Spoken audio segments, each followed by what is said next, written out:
Morning. Today's topic is rotational dynamics. It's a very important topic in GATE. Several questions have been asked from it. It is generally considered to be a relatively tough topic. We will see how rotational dynamics equations are derived and how they are used to solve problems which have appeared in GATE. Rotational dynamics can be studied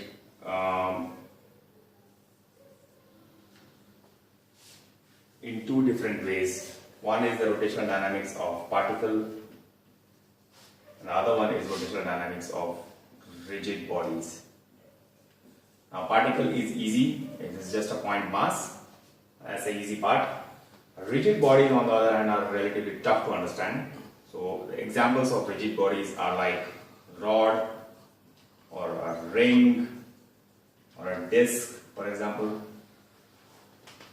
So let's see what is the rotational dynamics of a particle.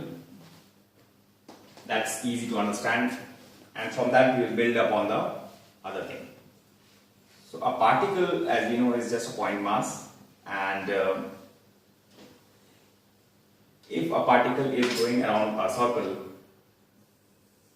and let's for simplicity assume that it has what is known as constant angular velocity,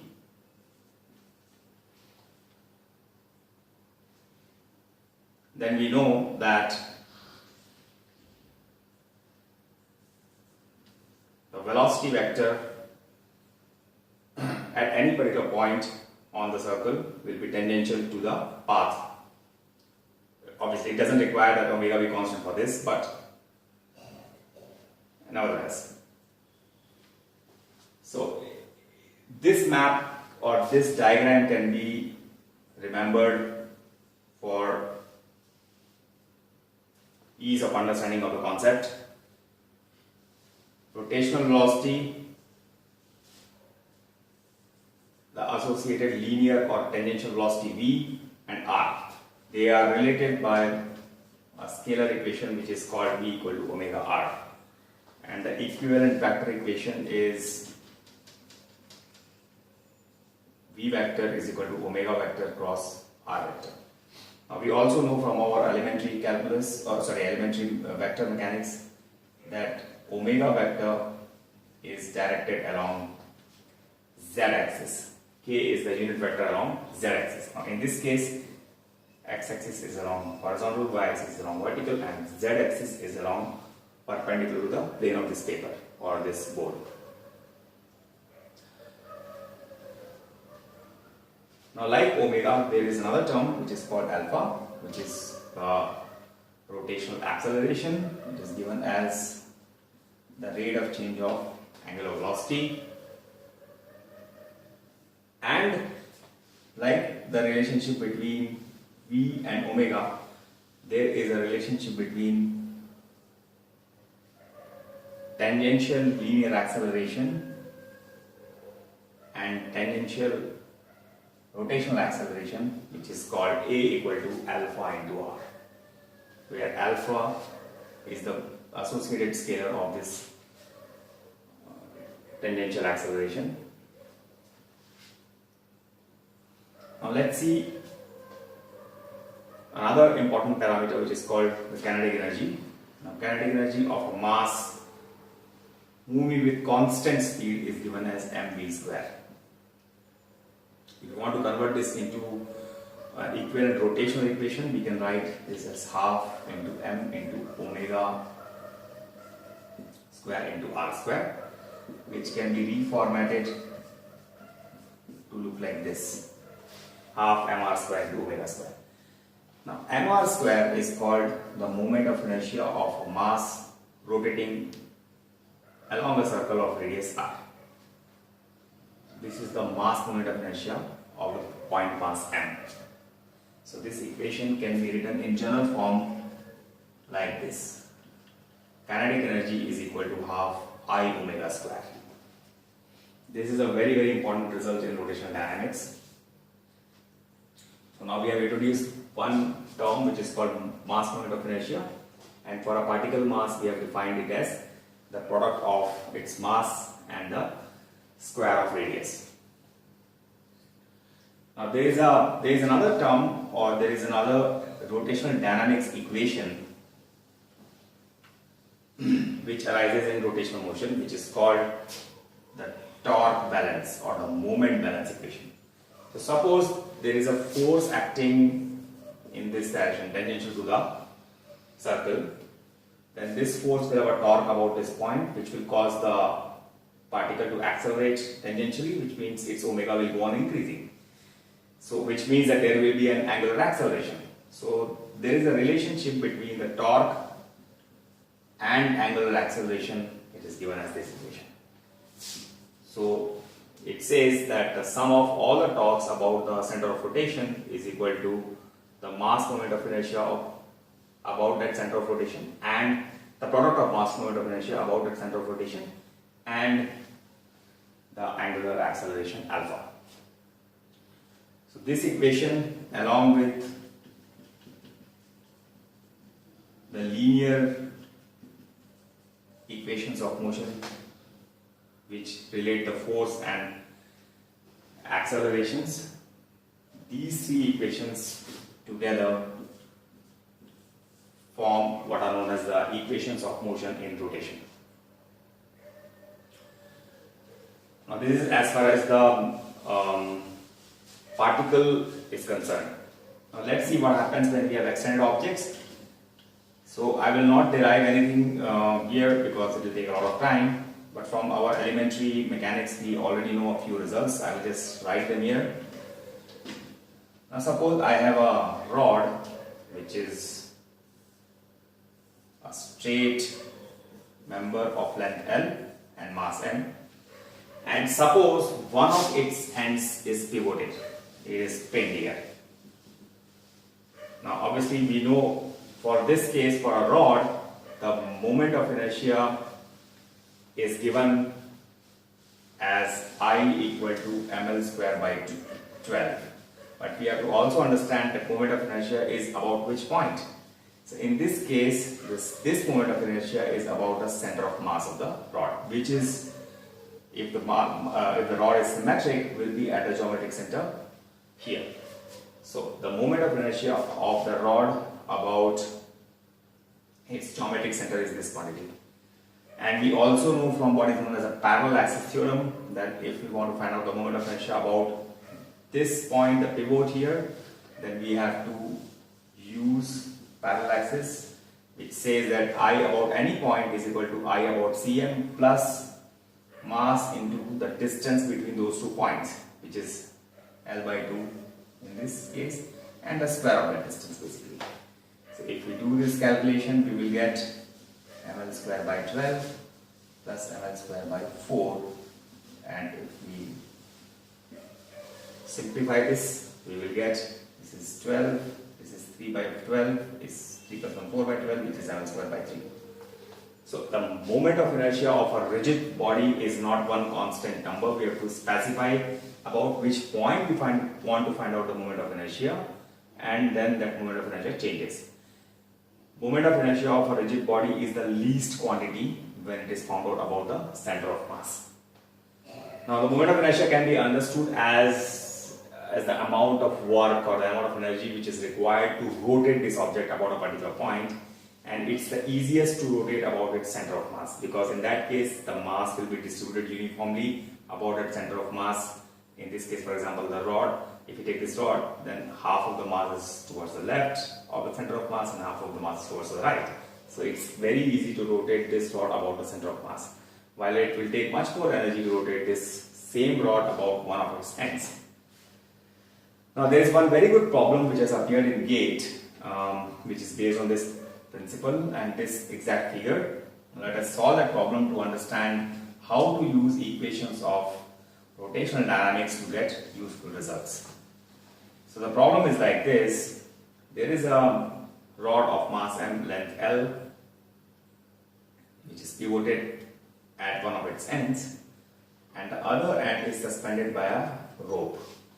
This is like a simply supported rod. Acceleration due to gravity is g.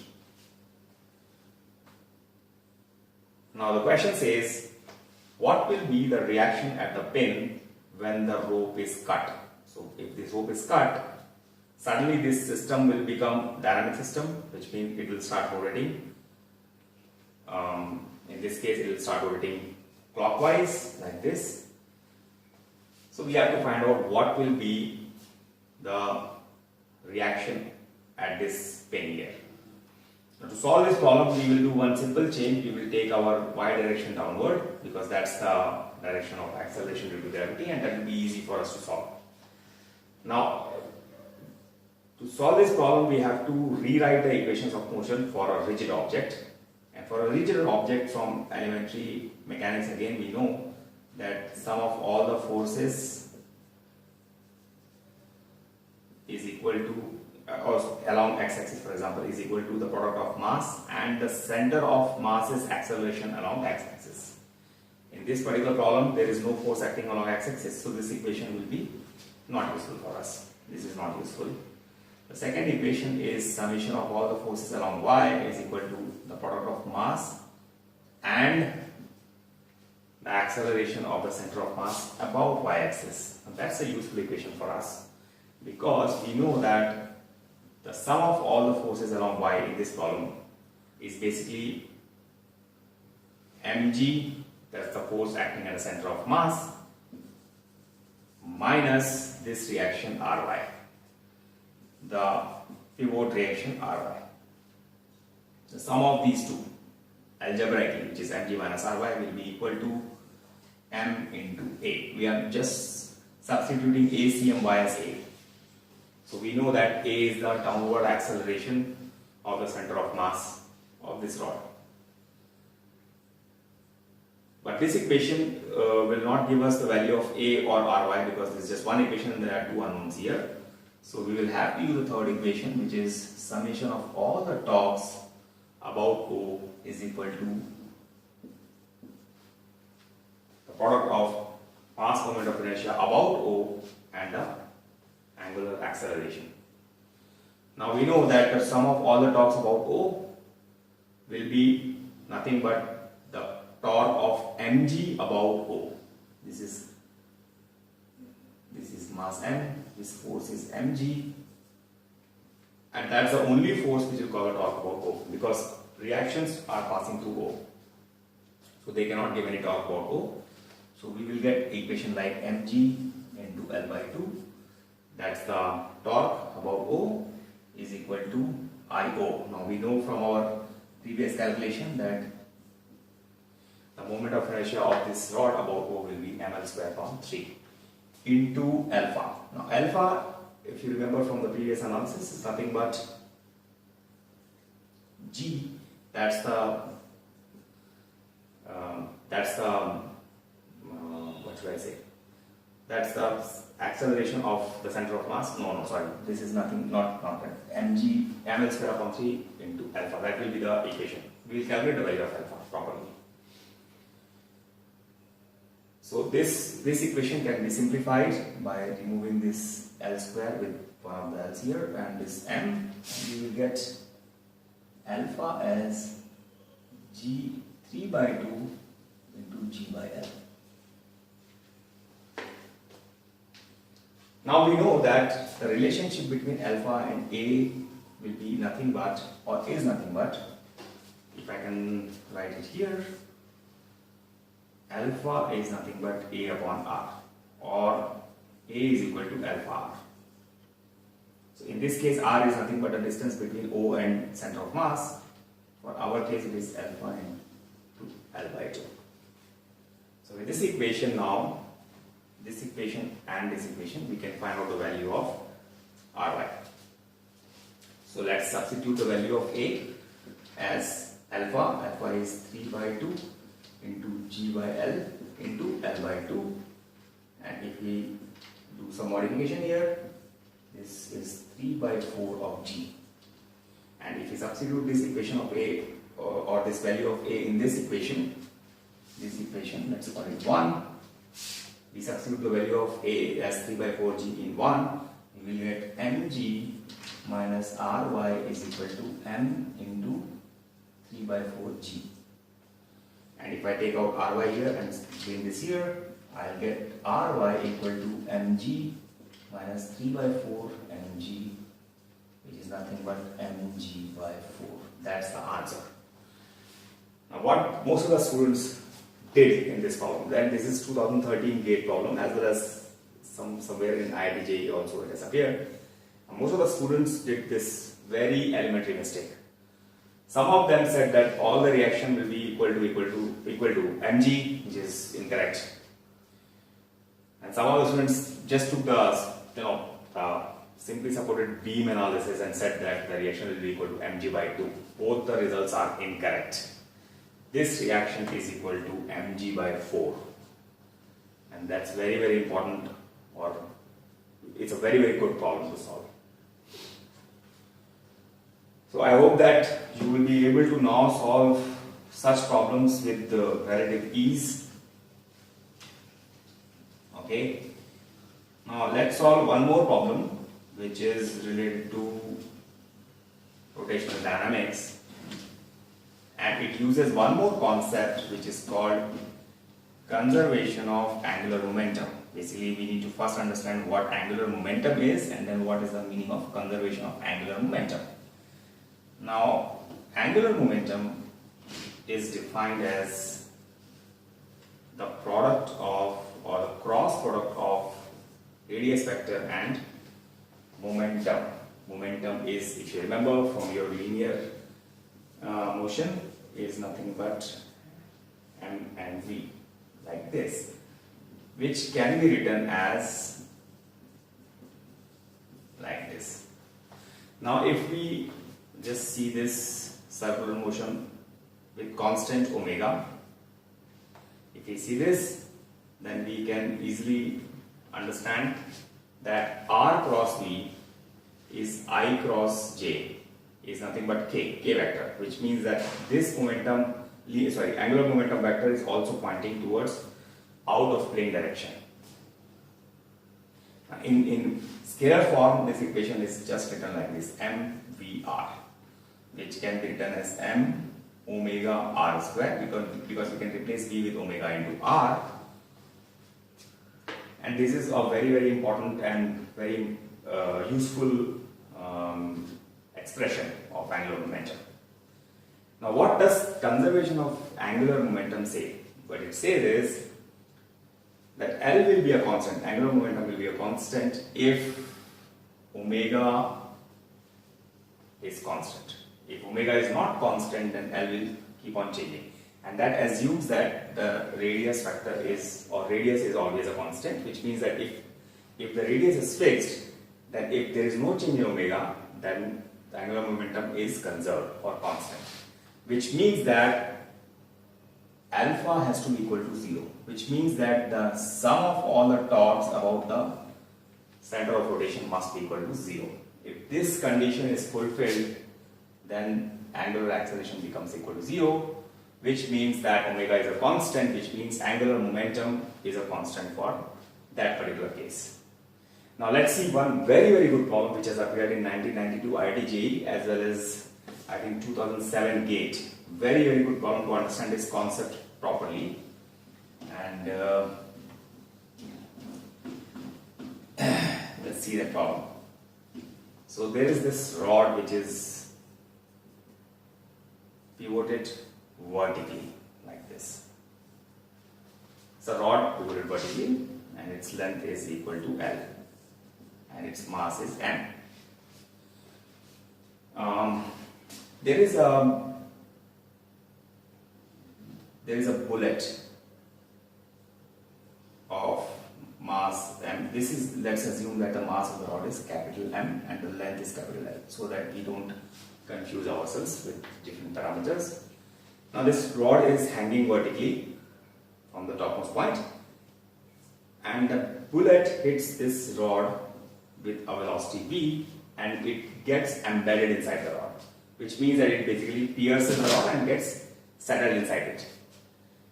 Now at the instant the bullet hits the rod, what is the rotational velocity of the rod? That is what we are supposed to figure out. Now how we will calculate that is what the problem is all about. Now if you see this problem doesn't have conservation of energy because bullet is piercing through the rod, which means that there is loss of energy there. It's a plastic deformation. It also doesn't have conservation of linear momentum because if you see this pivot, there are reactions, force reactions, both x and y direction. So there is no conservation of linear momentum, but there is conservation of angular momentum at the instant this bullet is piercing through the rod. Because if you see this point, the pivot point, there is no torque acting about the pivot point on the system comprising the bullet and the rod, because the internal action and reaction force pair here, they will have equal and opposite torques about O, and so net torque will be equal to 0.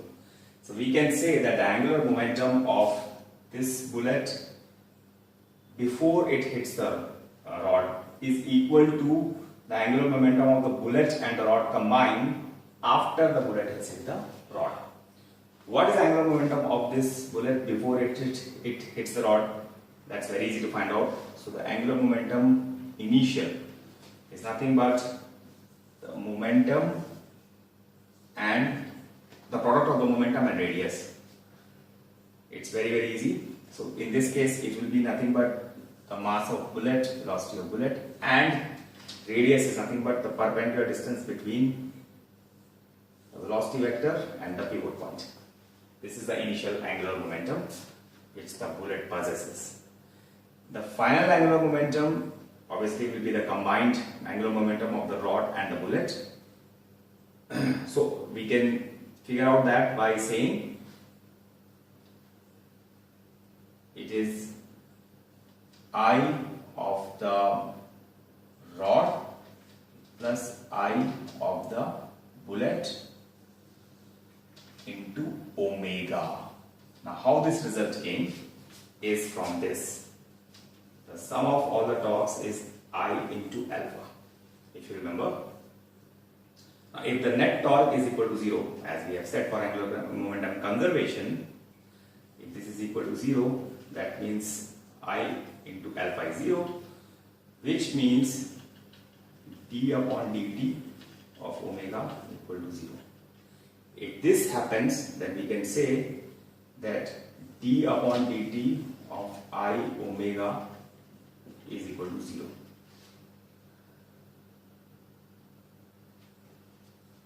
This quantity is angular momentum. How? Because for a particle, for example, I is equal to mr square and omega is omega. So if you do the product of I and omega, for a particle it looks like this. And this is nothing but m into r omega is v into r, which is nothing but angular momentum. So angular momentum for any object can also be given as the product of its I and omega. So angular momentum is equal to I omega. That is what we have used here now. Now for the combined system, it is the angular momentum of the full system is nothing but the moment of inertia of the rod and the moment of inertia of the bullet multiplied by one constant omega, that's the omega for both of them. Now for the rod, we have seen from the previous example, it is ml square upon 3 plus the bullet is like a point mass, it is nothing but m into this distance L square into omega. Now these two masses are not same, so we cannot just add them up directly.